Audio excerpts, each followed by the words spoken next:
Welcome to G's Puro Halo Cooking Show. For today's reels, meron tayong bisita.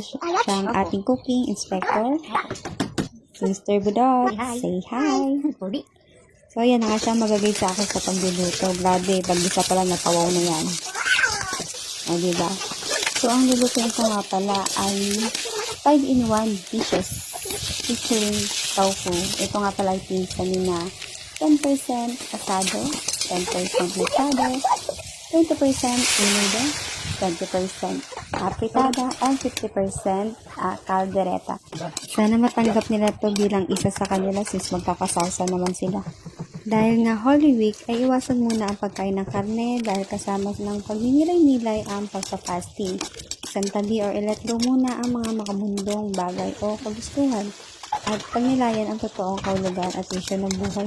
Ay, nakakaayos as para GK yan. I-apprentice ka ni Lucifer. Uy, charot lang.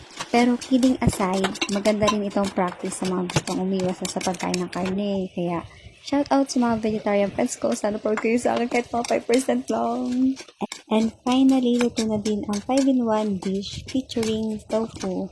So, yung cooking inspector ko, nakamasid lang yun dyan. And let's proceed na sa side dish.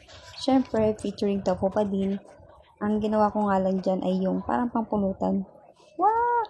I mean, yung ulam sa lugaw. Diyos ko, napag-aalata ang manginginom tuloy. Wow! Charot lang. Fake news yung fake news. And tada! Tapos na yan. Kainan time na. Kumuha nga lang ako ng konting kanin, mga kalahating kaldero, ganun. Saka yung hindi maubos-ubos sa Smirnoff. Promise masarap yun. Mga 1,000 over 10. Kasi syempre, luto ko yan. Kaya sariling buhat. Medyo matigas nga lang yung carrot sa patatas. Let's eat. At yayain na nga pala natin ang ating cooking inspector. Gutom na siya. Kain na. Okay. Please don't forget to share, comments, follow, reacts, anything. Yun lang. Bye. Wala pa rin tayo nun.